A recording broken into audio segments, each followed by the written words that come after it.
पासा पलट गया। मीकू खरगोश जंगल में अकेला ही चुपचाप बैठा था। आज होली का दिन होते हुए भी उसके चेहरे पर उदासी थी। जब मोंटू हिरन ने मीकू से उसकी उदासी का कारण पूछा तो उसने बताया, क्या बताऊं मोंटू, छोटी सी बात है। आज मैंने भरी पिचकारी से सभी दोस्तों को रंगा, पर उस कालू कौवे को नहीं रंग पाया।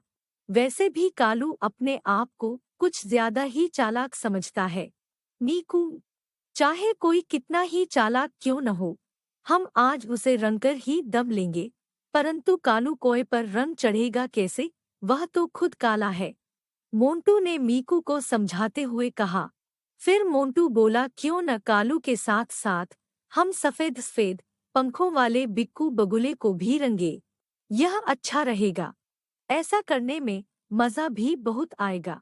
मीकू ने कहा। दोनों बिक्कू बगुले को रंगने का उपाय सोचने लगे। तभी मोंटू को एक विचार सूझा। वह तपाक से बोला, कालू और बिक्कू को दावत का बड़ा शौक है। क्यों न उन्हें होली की दावत के बहाने बुलाया जाए और रंग से सराबोर कर दिया जाए। वह कैसे? मीकू ने जिज्ञासा से पूछा।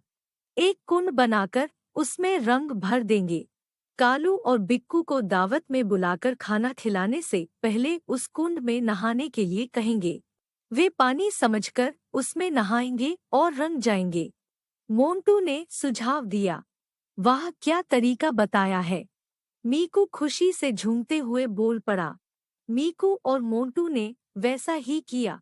खाने पीने का शौकीन बिक्कू कालू के साथ चला आया।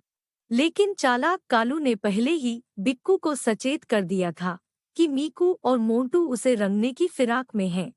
बिक्कू और कालू ने सोच लिया था कि उन्हें क्या करना है।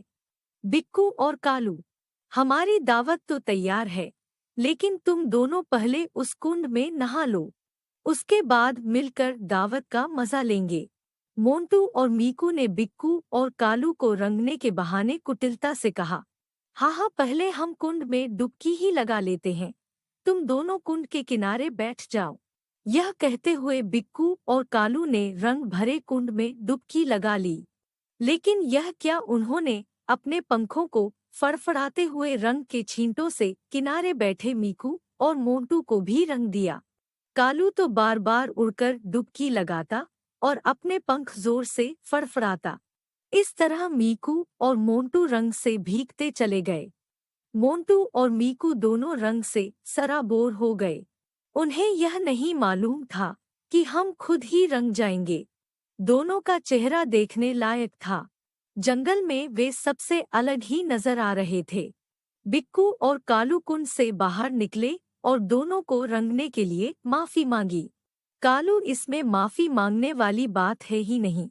चलो, आज का यह पासा हमारे लिए ही उल्टा पड़ गया, खुद रंगे गए। पर कोई बात नहीं, आओ अब दावत की मौज उड़ाए और आगे हम सब मिलकर किसी और को रंगने की योजना बनाए। मीकू और मोंटू ने खुश होते हुए कहा। वे चारों मिलकर अभी योजना के बारे में सोच ही रहे थे कि जंगल की तरफ से चिंटू बंदर अपने हाथ में रंग से भरी बाल्टी लिए आता हुआ दिखाई दिया। चिंटू पहले से ही रंगा हुआ था।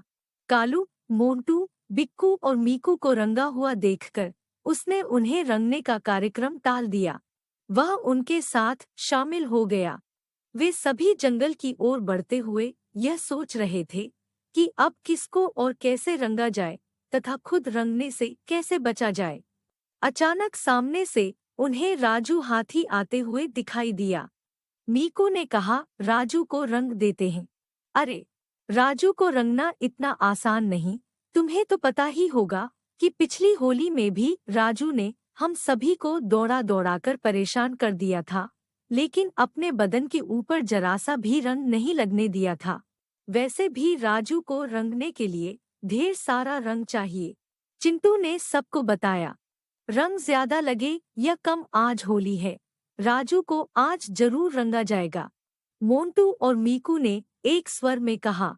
मुझे एक युक्ति सूझी है। उस युक्ति से राजू को अच्छी तरह से रंगा जा सकता है।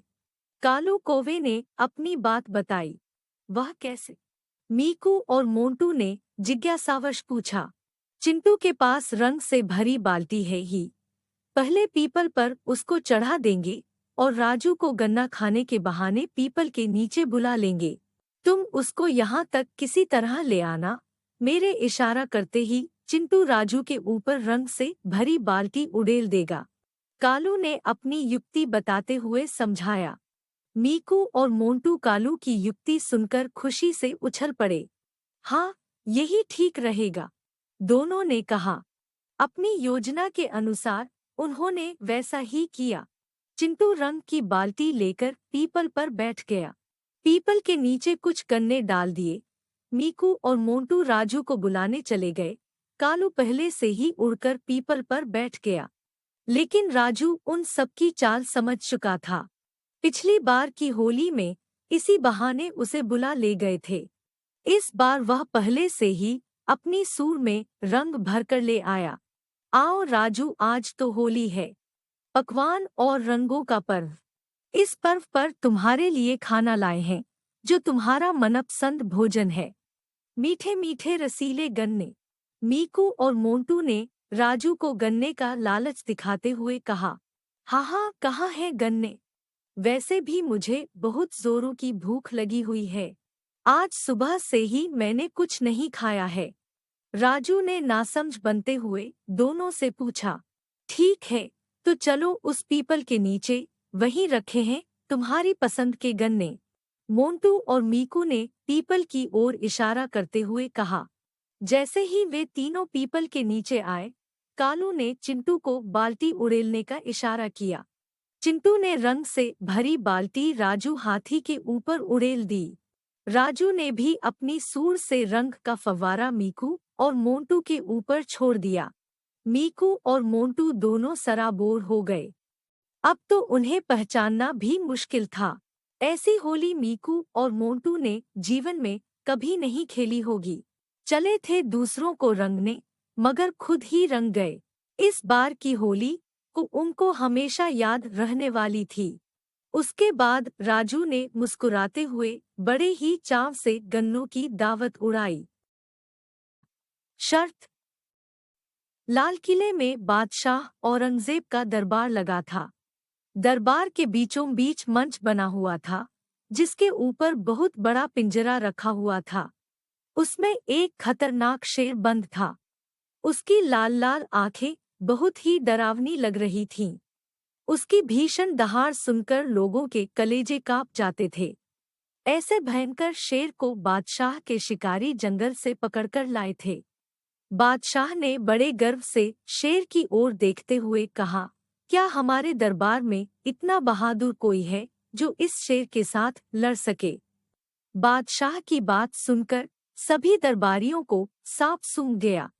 सबकी जुबानों पर ताले पड़ गए। अचानक महाराजा जसवंत सिंह खड़े हुए और बोले, जहांपनाह, मेरा सिंह इस शेर को क्षण भर में ढेर कर देगा। क्या तुम्हारे पास इससे भी भयंकर शेर है? बादशाह ने पूछा। महाराजा जसवंत सिंह ने गर्व से कहा, हाँ जहांपनाह। जसवंत सिंह की बात सुनकर औरंगजेब को हैरानी हुई और कहा, हम तुम्हारे सिंह की ताकत जरूर देखेंगे, लेकिन याद रखना, अगर तुम्हारा सिंह इस जंगली शेर से पिछड़ गया तो हम तुम्हारा सर कलम करवा देंगे। शर्त मंजूर है? औरंगजेब ने चुनौती दे डाली। जसवंत सिंह बोले, मंजूर है जहांपनाह। अगले दिन दो शेरों का मुकाबला देखने के लिए सभी दर्शक बहुत उतावले हो रहे थे। लाल किले के अंदर काफी भीड़ थी। बादशाह औरंगजेब अपने सिंहासन पर आकर बैठ गया। तभी महाराजा जसवंत सिंह बेहद शान से दरबार में आए, परंतु सभी लोग यह देखकर आश्चर्यचकित थे कि महाराजा के आदमी पिंजरा लेकर तो आए नहीं। फिर सिंह कहा था। महाराजा के साथ तो केवल उनका किशोर पुत्र था, जो देखने में बहुत ही पराक्रमी लग रहा था। औरंगजेब ने पूछा, तुम्हारा सिंह कहाँ है? जसवंत ने कहा, मेरा सिंह तो मेरे साथ है जहांपनाह। आप अपने शेर को मुकाबले के लिए लाइए। सिपाहियों ने बादशाह का आदेश पाकर जंगली शेर को एक बड़े से अहाते में छोड़ दिया। जसवंत सिंह ने मुस्कुराते हुए अपने पुत्र की ओर देखा। पुत्र ने पिता के चरण स्पर्श किए और पिता से आशीर्वाद लेकर अहाते में घुस गया। सभी दर्शक दिल थामकर मुकाबला देखने लगे। एक ओर भयंकर एवं खतरनाक जंगली शेर था, तो दूसरी ओर पराक्रमी किशोर। सभी लोग यह सोच रहे थे कि महाराजा जसवंत सिंह ने बेकार में ही अपने पुत्र के प्राण को जोखिम में डाल दिया है, परंतु न तो जसवंत सिंह के चेहरे पर चिंता की कोई लकीर थी और न ही उनका पुत्र ही भयभीत दिख रहा था। जंगली शेर दहाड़ते हुए आगे की ओर बढ़ा, परंतु एक तेजस्वी किशोर को अपनी ओर बिना भयभीत हुए आते देखकर पीछे हटने लगा। यह देखकर बादशाह के सिपाहियों ने भालों की नोकों से शेर को उकसाया, तो शेर किशोर के ऊपर झपटा। किशोर फुर्ती से एक तरफ हट गया और उसने शेर का वार खाली जाने दिया। अब किशोर ने बिजली की सी फुर्ती से म्यान से तलवार निकाल लिया। यह देख महाराजा जसवंत सिंह गरजते हुए बोले, सुनो पुत्र, निहत्थे पर तलवार से वार करना राजपूतों को शोभा नहीं देता। तलवार फेंक दो और फिर शेर से लड़ो। किशोर ने तुरंत तलवार को दूर फेंक दिया और निहत्था ही शेर से मुकाबला करने को तैयार हो गया। शेर जोर से दहाड़ा और अपना विशाल मुंह फाड़ते हुए किशोर पर झपट पड़ा। यह देखकर किशोर के चेहरे पर अधिक दृढ़ता आ गई। किशोर ने फुर्ती से शेर के दोनों जबड़ों को अपने दोनों हाथों से कसकर पकड़ लिया। शेर तिलमिला उठा। किशोर की पकड़ से छूटने के लिए उसने पूरी ताकत लगा दी, पर अपने आप को छुड़ा नहीं पाया। आखिर यह पकड़ एक फौलादी राजपूत किशोर की थी। किशोर के हाथों की पकड़ मजबूत होती चली गई। खूंखार शेर बेबस होकर गर्जता रहा। उस तेजस्वी किशोर ने तुरंत ही शेर के जबड़े को फाड़ दिया। शेर ने वहीं तड़प तड़प कर दम तोड़ दिया। सभी लोगों ने किशोर की अद्भुत वीरता की प्रशंसा की। महाराजा जसवंत सिंह ने खून से लथपथ पुत्र को प्रेमपूर्वक गले लगा लिया। एक निहत्थे सिंह ने एक जंगली शेर को मौत के घाट उतार दिया था। क्या आपको मालूम है इस साहसी किशोर का क्या नाम था? यह शेर था पृथ्वी सिंह। सचमुच हमारी भारत माँ धन्य है कि यहाँ समय समय पर पृथ्वी सिंह जैसे वीर सपूत जन्म लेते रहे हैं। ऐसे वीरों पर हम सभी को गर्व करना चाहिए।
उतार दिया था।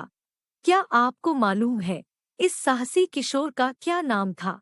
यह शेर था पृथ्वी सिंह। सचमुच हमारी भारत माँ धन्य है कि यहाँ समय समय पर पृथ्वी सिंह जैसे वीर सपूत